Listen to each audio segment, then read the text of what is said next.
Er zijn nu een aantal buien en buik is actief en soms wint nog pittige buien ik. Maar de zinnen woon ik staar gewoon meer en meer terrein.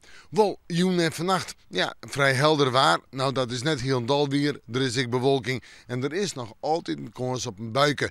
Temperaturen 12 graden, de noordwestenwind zwak of matig, maar in het kust- en waardgebied betekent vrij krachtig.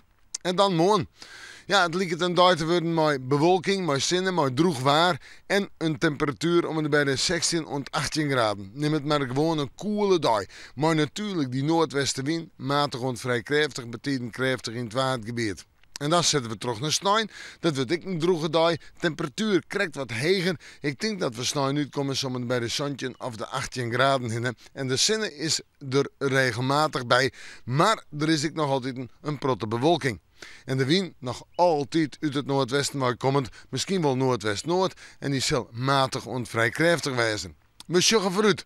Komen we een manjetje met een temperatuur. Ik denk zo om het bij de 20 graden heen. En dan hebben we het al over een warme dag. De zinnen erbij, ja, het ziet er keurig uit. Op deze 23 of 22 graden. En dan hebben we het nog altijd over een droeg waartype. Maar dat doet oors op waasje. Dan komen de buien weer. Buien met kans op tonger. Maar de warmte blijft zo'n 23 graden. Nou ja, dat is natuurlijk roeizaam. En zo begint jullie toch wel wat wisselvallig. En we moeten morgen maar weer even in het waasje.